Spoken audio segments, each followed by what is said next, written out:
Hi, and welcome to another edition of Podcast for the Future. My name is Tim Crispin, the Executive Director of Foundation for the Future, and I'm joined today by Troy Morris, one of the co-founders of Kall Morris Incorporated. Troy is the Director of Operations there at KMI, which is an orbital debris research and solution development company that's working to keep space clear for all. Troy comes from a background of engaging with customers in critical industries and developing over 70 business units in multi-million-dollar sales with an S&P 500 company. He brings that background to KMI and has been working with creating these business operations, the engagements and collaborations from scratch, as is wont to happen in a startup. So we're excited to have you here today, and let's get to it.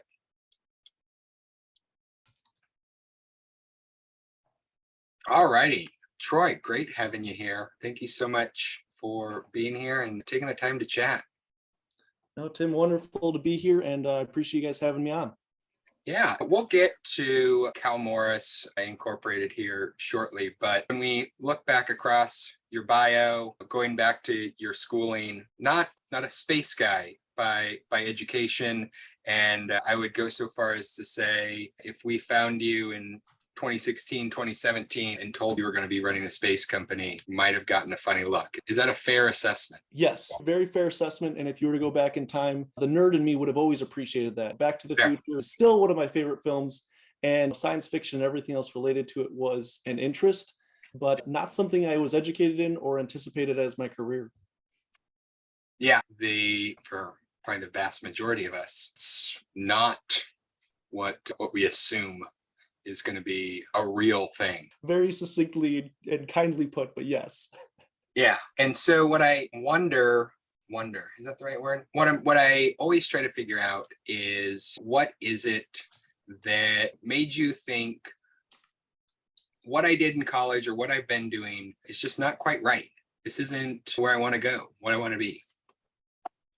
Yeah, I think that story is multifactored, as most good, complicated, technical answers are. Fair. But it's tied right into the story of Kall Morris Inc. or KMI. Yeah. So I'll tell both tales, and I'll emphasize my own, and Adam and Austin will have to join with their own memoirs later. But yeah, no, it actually started probably back in 2014. My younger brother had just decided to attend the same university as I did. A complete shock to everybody. It wasn't also the first one of my siblings to go to NMU, but we didn't think all four of us would end up there, or we would have planned life a little different. Yeah. So it ends up with my younger brother attending school, and I go help him move in and meet his roommate. Great. My nerdy, going after his engineering degree brother has a roommate who is nerdy and doing something with computers and mathematics. Awesome. Just what I want from my younger brother. Keep him safe out of the parties, girls. He did meet one, and they now live together. But all that time ago, something was different. It wasn't just, cool, we like Star Wars, Star Trek, or whatever films, but it was deeper. And as the three of us got to conversations, even way back when, it was about the future and what can we do? How are we making our dent on it? And again, this was quite a while before Artemis Accords or anything that's come on in a few years. Yeah. But as we fast forward, I graduated with my degree in psychology and behavior analysis, went off and did a corporate job involved with sales and training and marketing. And I was in Chicago. Mm-hmm. Austin was in Philadelphia doing work with the Army and DoD, a lot of engineering work. And Adam had relocated to New York City. He was doing some data science, working on a thesis, and doing some great stuff with ones and zeros. But despite being located in some of the largest cities in the most prosperous country on the planet, working in fields near to aerospace, it wasn't enough. We really did want to do more. Yeah. And so that's got us chatting. There was an initiative in Michigan called the Michigan Launch Initiative, very cleverly named, hey, let's make Michigan a better space state. Let's try and launch things from our own backyard. And that was a catalyst moment for us of, okay, if we were to go back to Michigan, whether it's the UP or downstate, what would we do? And running through our backgrounds, data science, looking at what's the problems, what's the probabilities, what's the financials, looking at the business modeling, and looking from Austin's perspective of rapid prototype, rapid development. Yeah. And one of the biggest factors that came into all of our dreaming ideas on the weekends and after work was, cool. Even if you can build it, what about space debris? What about space Mm. debris? What about Yep, space yep. debris? And after the 15th time that Austin pointed out that valid concern, we're like, fine. What if we just go first principles, we'll solve debris, and then we'll come back and do all this other cool stuff? There you go. Can't be that hard. No, it's just debris moving at 17,000 miles per hour. Exactly. I'm sure if it was easy, someone else would have done already. It's just garbage. Just junk. And we were like, okay, I don't see an immediate problem with this. So we started checking with friends, advisors, our networks. And as we're like, okay, let's make this a real thing. COVID hit, a lot of bad things under that dark cloud, but we had a silver lining that the COVID world allowed video calls across the world to experts that otherwise were busy in conferences, meetings. You had to fly everywhere to go see anybody. And in this COVID concerned world, we had the opportunity to meet with Don Kessler, to meet with experts across NASA. We could have meetings with JPL and Goddard within an hour of each other. There's no plane in the world that could do that. So it really opened the doors, opened our eyes, and led us to found the initial steps of what's now Kall Morris Inc. or KMI. Yeah, that's pretty cool. I really appreciate the fact that that was what was several minutes. You mentioned Michigan several times. There was no reference to a glove or anything about the shape of Michigan. So I really appreciate that and want to make sure I'm practicing my gratitude. And so I need to make sure that I express that in real time. So thank you. And I think two parts of that, not mentioning the Michigan mitten, is one, we've spent most of our time in the companies located in the upper peninsula of Michigan, the Forgotten Hand. And second is that among the three of us that founded an entire space company in Marquette, Michigan, none of us were born there. We weren't born in Marquette, the greater counties, the UP, even the entire state of Michigan. We are all transients that found our way, fell in love, and wanted to build something where we really came of age, our university town. So, being from Iowa and Illinois, it's something that, hey, Midwest is great for us, but what if there's something more? And we found that. And then we're like, okay, we found our terrestrial home. What about looking up and staring at the stars? We're like, all right, what's the next step? Yeah.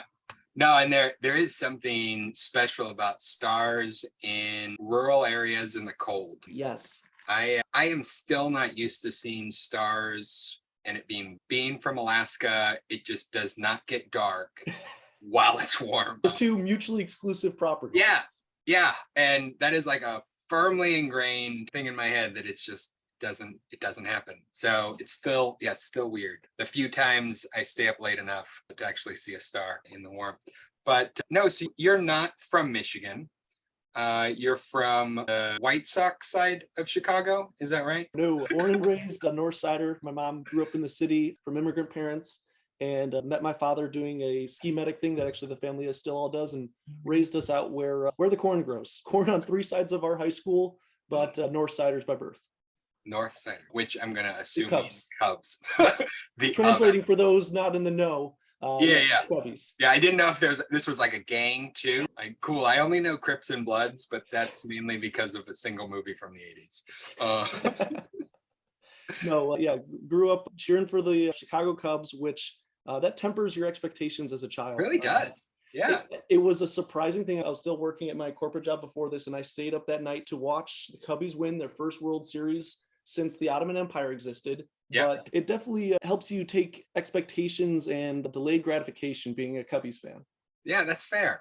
I can see your parents liked putting a positive spin on things. It came about from the family of when I'm one of four siblings, and I work with one, and I love all of them, but it was a busy household. So you take the wins as you can get them. Yeah, no, that's fair. No, so you start as a North Sider, you go further north and are looking to space. When people think space, they think Florida, California, again, warm places where stars aren't supposed to be. So what is it about Michigan? You guys wanted to be in Michigan, but what is it about Michigan that's useful for space? Yeah, there's a lot of great assets, some of them geological that just are the way that it is. One of them being the large bodies of water. Lake Michigan a little bit, but mostly Lake Ontario, and then Lake Superior especially provides some great unpolluted areas for viewing. If you need to look out over the night sky, it's really hard when there's a city in your way, which is part of a problem for Florida and California and Colorado, another big space state, plus the manufacturing juggernaut that has churned in Michigan for some odd 100 years. It turns out they expanded quite a few decades ago from just automobiles to aviation, and from aviation to aerospace. So it's a slow but steady growth, a healthy number of engineering students coming through multiple different schools. And they've launched rockets from the UP before. It was back 50 years ago, but it was still something that NASA has launched from the UP before. And there's many people working to launch from within the state of Michigan. Again, part of that for its northern climate, its access and ease for a polar launch have some benefits there. But for us, we politely found out it doesn't matter. We could launch from California, from New Guinea, or Florida. It's really something that for our mission, it doesn't need that. As a private space loving citizen, it'd be freaking great to watch A, your own rocket, or B, just something in your backyard launching off every few times a year. But it was really that expertise, that available knowledge, both at the university level, at the private industry, a number of partners that we've been able to find, some for communications, and actually an engine provider up in Houghton, just 99 miles north of Marquette. It is at the site of our alma mater's rival, so we try and leave our differences at the door, but there was already space companies right in our neck of the woods that we wouldn't have otherwise known about. So Michigan was already moving as a space state. We just were joining early in the crowd. Okay, no, that's really interesting. There's been a lot of concern coming out of Georgia because of the spaceport there in Camden. There's an island that the rockets would go over, and having that wide open space where nobody is, turns out, is something that a lot of people care about. I personally think it would be pretty cool if a rocket crashed on my property and I survived.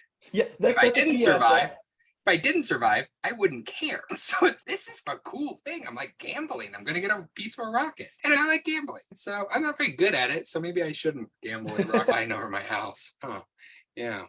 But so it's fascinating that Michigan is doing this. And you said there's the Michigan Launch Initiative. Yep, MLI. Yeah. How long has that been going? I don't know the exact origin of it. It started with, largely led by the executive for MAMA, the Michigan Association of Manufacturers Association. One of those A's means something else. But Michigan Aviation or Aerospace. Michigan Aerospace Manufacturers Association. Yeah. I got there. Gavin, you'll have to send me a sticker to remind me in the future. But no, they were working on it for a number of years. And it was in later 2019 that we started hearing those rumblings. Maybe it was over that summer we first heard reporting about it, of potential sites. And at that time, we had no knowledge where the vertical launch site would be. I don't even think the horizontal launch site had been announced at that point. So it was something we were outwardly interested in for what was developing and what was happening for that opportunity. Again, as space fans, I don't want to be in the rocket's way as quite as much as you might want, Tim, but I'll take a safe distance, watch the launches. I never made it to a shuttle launch as a child. Turns out you need a driver's license to get to Florida. So it's something that I would definitely love the opportunity if it was given. Little known fact.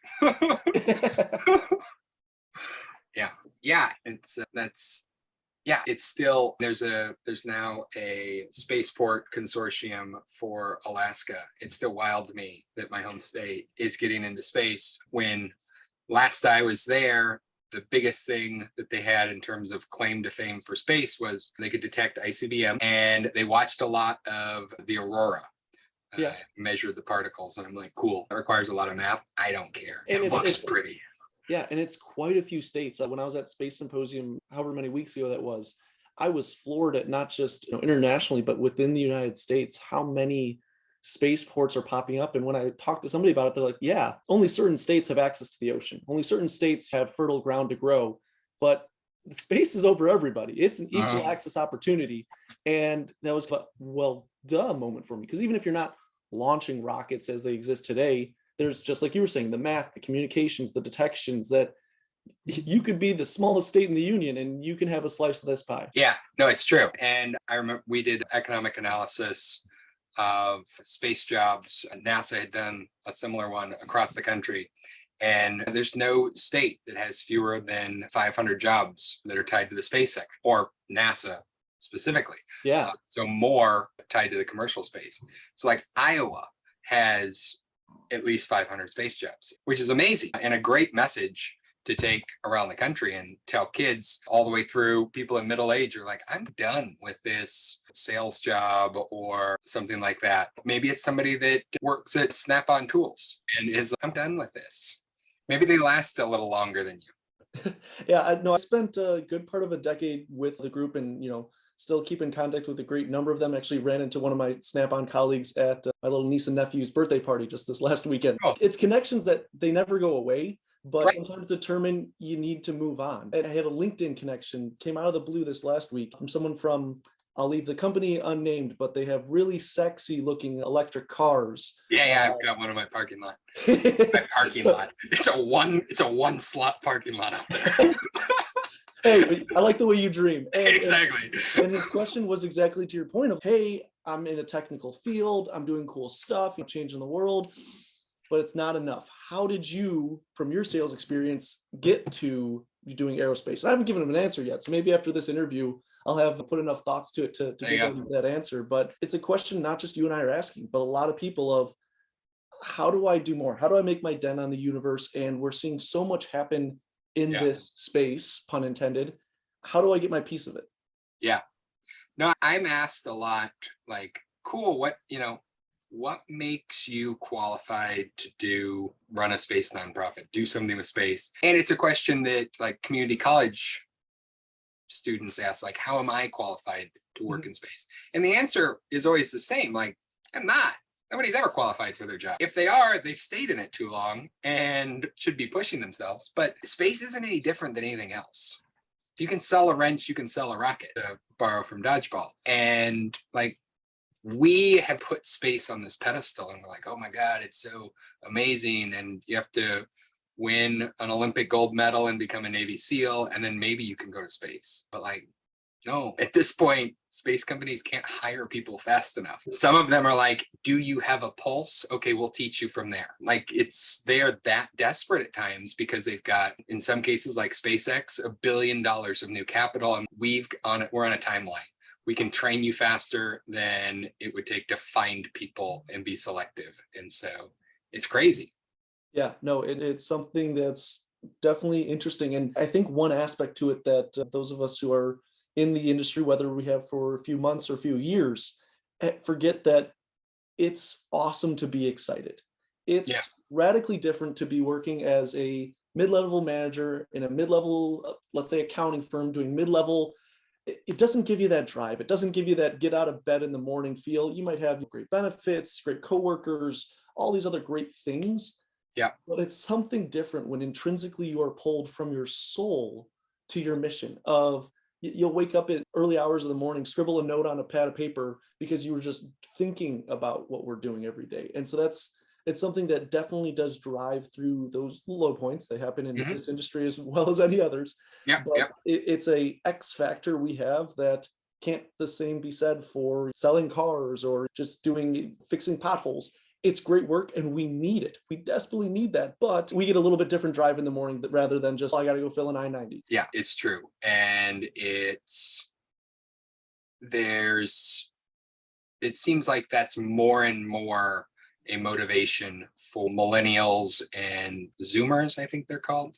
Gen Z, yeah. Either way. But like, what is my purpose? And if I can't find it at work, I'm going to go to a new job, which I think is fantastic. I think for most of human history, we've been in a coal mine because we wanted to eat. And like, cool. But now we have a chance to move until we find something that fits us. I think that's great. I had plenty of early in my career, both as a student and then as a young professional, the previous generation, Gen X, sometimes they get skipped over between boomers and millennials, and turns out there's a generation there. And one of them, he sticks to my mind, and I'm actually closer to the age of one of his kids than he had ever liked to admit, but it's something of, he worked for years and years, did the job, and at the end of the day, they said thanks and sent him to a door. Yeah. And he had to restart everything. So I learned quickly that if you're not inspired and loving what you're doing and doing with passion, you're building someone else's dream. And that resonated for years. And as I ended up walking away from a well-paying corporate job with benefits and all the excitement of stability, am I building my dream or are we building someone else's? Yeah. And that's part of what's gotten us to here today. Yeah. No, and there's an awful lot to be said for the productivity of a motivated person versus a machine, so to speak. Yes. Alexa back here will do what I tell her to, but there's just something lacking. I hope she doesn't hear me because it's going to be real awkward if she ever takes over. So yeah, so you moved. We've talked a lot about this journey. You're still trying to figure out the exact details of what to tell this guy from an unnamed company of how do you make that transition? Maybe, and we can come back to that, but what is it about Kall Morris that why start a company as opposed to joining? Yeah, that's a good question that we asked ourselves. We're asked by our partners and our parents and our peers and any rational person. We're like, all of you leaving good companies, good cities. Okay, walk me through this. And the way we got to this thought was innovation. And, that again, are you building your dream or somebody else's? Of this orbital debris is literally between us and the future as we view it as the co-founders. Is that for us as a species, as individuals, to be able to unlock the access of space that we've always dreamed about, that has been written about for generations, debris needs to be handled. And one of our driving concerns is that if we try and change the system from the inside or go work as a lowly entry engineer and try and work our way up to make this problem work in someone else's system, it might be too late. It might take too long. It might become too expensive. And we just, humanity doesn't go to space anymore. And that would more than break my heart. It's something that we recognize that time is not on our side here. It's an exponential problem that every year is getting worse and worse. So it's something of, if you can't find someone to do it for you, get it done yourself. There's great companies out there that are solving other aspects of space problems, from launch to communications, and they are built for solving those problems. But we haven't quite seen a focused, dedicated effort on orbital debris. We have some great collaborators, competitors, whichever day we decide to call them, but our focus is really on that long-lasting legacy debris, those unprepared objects, those objects that have been floating over our heads since my dad was a child. No one's done anything yet, so what are we waiting for? If they won't, we will. And that's some of our drive that has opened doors, opened opportunities for, nope, we're going to be doing this. It's more a question if you want to come along, Mr. Executive, Mr. General, Mr. whoever they are, or do you want to stand to the side? Yeah, no, that's as good a reason as any. My wife and I were just watching Raven's Bank game. That's not it. It's a show on Apple TV about a video game studio. Mythic Quest. Okay. And one of the themes of a couple episodes is that one of the co-creative directors really wants this feature in there. And the main creative director who came up with the game, he's like, it's not possible. You cannot do that. It's literally impossible with this game. But the series ended with him and her going off and starting a new company around her idea. And she was surprised. She's like, you said this was impossible. He's like, yeah, it's impossible in the structure we had over there. You can totally do that. You just don't need to be burdened by this institutional momentum around you, which I think is a great thing for the entire space sector that we've seen over the last 10, 15 years, that you don't need the institutional momentum of Apollo. You don't have to fight that. There's a lower barrier of entry for a lot of different companies now, and it's fantastic. And that was one of those additional factors when we were looking at the Michigan Launch Initiative, was access to launch. Rideshare vehicles had come online. It was now an option that you didn't have to just buy the whole stack, which no small business could do. There was smartphone technology made components available off the shelf that could do a small space mission, CubeSats going aplenty. So there was a lot of these changes that gave that lower barrier of entry than had ever been seen before in space. So those were those additional factors that maybe don't make the headlines, but they're definitely part of the story of how we got the opportunity to go this far, is some of those pieces that you didn't have to move all of a major prime to go do a space mission. You could partner up with a local university, put some things together, CubeSat by the end of the year. That's incredible. So it really has changed the way of the world. Yeah, no, it's true. And we still are not at a point when the sort of cost for launch is legitimately cheap that we're going to see over the next year or two as SpaceX gets Starship and the price per pound drops by basically an order of magnitude. I think that means a lot. I was on a competitive math team in middle school, but we didn't do orders of magnitude. It was just about speed and sort of addition, subtraction. I think we did division too. So your math is right, and your math is right, and it'll be very exciting to see. I've heard it coined the Starship singularity by someone out there.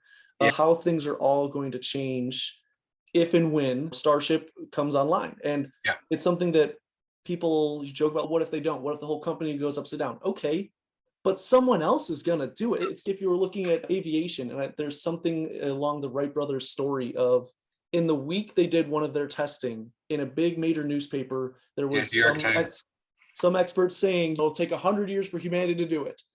No, someone was doing it later that week. So it's something that even if it wasn't Starship, even if it wasn't in the next 1 or 2 years, it's something that there's so much momentum that it will be an occurrence that we've been waiting for. No, I think it is inevitable, and that then makes it all the more important as basically anybody can jump in for hundreds of dollars. You can launch a satellite to be able to solve this debris problem. It's one thing when we've got a few thousand satellites that have ever been launched, but when Starship can launch a third as many satellites as have ever been launched in a single launch, that's aggressive. I think the timing's perfect for KMI. And you want to talk, can you talk a little more about what is it that's unique about what you guys are doing? Yeah, like any good technically founded company, first leg of that stool is always the technology. And it really is some great stuff. I welcome anyone listening in. Go look at our website. We've got a ITAR safe ConOps at the landing page there because it's cool. And that's a fun thing to have. So on the hardware side, it's I'll call it a kind of octopus set of arms. We call it Breach, that is able to secure to unprepared surfaces. And that makes a first difference for us. We don't have to do some of the tried and true tested techniques for a net, harpoon, and other early ideas that humanity was figuring out. How do we tackle this beast? Moby Dick worked pretty well for tackling whales. Let's try that. We've moved on. Society has mostly figured out there are other ideas. And then on the software side is, how do you see something moving so fast and how do you adjust to it? And one of our co-founders, after his time at NASA Goddard, built TumbleEye to characterize these objects on approach. So it's first taking those technological separators, those differentiators, and saying, what can we take that's pieces, parts are out there. Machine vision has been advancing for years in other industries. These components that we're using, gecko adhesion, is now something that you can buy. Go find some geckos and tape them to your machine. It really has changed of things that we are combining and putting together, but it's also the industry partnerships. And that's, I think, the extra part of the secret sauce that doesn't always make it into an investor's pitch deck is the industry. This new space cohort, I heard someone call us once as they looked at a table of us all chatting at one point of like, you guys might be the future. We could all be wrong, but it's something that as you start working with partners for the different pieces, parts of, let's say KMI goes and capture it, and one of our partners can repurpose it or rebuild it and move it into something else, and someone else is turning that into Space Station 3.0. It's not one dream that's making that possible. It's thousands of dreams and dozens of companies working together to build that future. And that's really where we're factoring ourselves, is part of that roadmap to both utilizing what happens after the Starship singularity, but also benefiting from it, that we can capture these objects, or mistakes will continue to happen. We're all human. So that's where KMI is really leveraging ourselves, is that we can deal with the unprepared, the unplanned, the unrecognized, and turn it into a controlled situation that we can move forward from. We're laying the foundation for a lot of the stepping stones as humanity continues to grow. No, I think that's really cool. And we'll include links to you guys' sites here in the description. But no, I think that there's a handful of people that I've heard talk about how, whether it's we've got too many launch companies, we've got too many this, too many that. There's been a handful of companies that have popped up working space debris, and just in the last couple of years. And I think that, and I'm sure this is played out in you all's pitch decks to investors, that there's no reason why one company should be the only one doing this. There's not one garbage company for even a single large city. That's crazy. And so What I don't know is, are you and some of these other companies specializing essentially in a region, whether it's low Earth orbit, geosynchronous, et cetera? Yeah, and I think yes. And some of that is finding the open market, finding where you can have the most impact. Yeah. Astroscale and OneWeb have a great announcement a couple of weeks ago for ELSA M. They're going to move on from their demonstration mission and do magnetic capture of OneWeb satellites that need it in the future. Wow. And as a debris company, that is fantastic. Yeah, One, yeah. it shows the market is willing to make some deals. Let's get some pieces together. And two, Yeah. the first step of fixing a problem is not letting it get worse. So any company out there that is doing great steps to mitigate debris or space domain awareness, we're huge fans and advocates for. We ended up talking to the Astroscale team in one way or another almost every week of the year, because there's many things that we're shared on for policy and other pieces. And that's where I think there's a lot of this collaboration, because we are all pioneers in this. And whether it happens by intentional thought or just interests, is that you are seeing some differentiation from droids that are working as more space tugs to missions that are custom built out of Switzerland to go after known pieces of debris, Vespa rockets. There are many different aspects of the debris field. There's some crazy, wonderful ideas we're seeing for the small and micro debris. That's a largely undeveloped area. How do you deal with pieces of paint flecks and nuts and bolts that are flying around?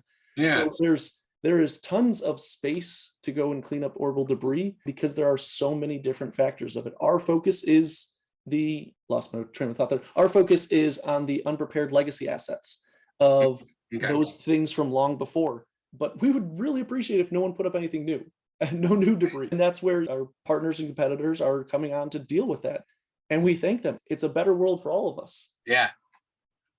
No, and I think that there is more and more an awareness of, we need to be putting things up that can be cleaned up, or that clean themselves up.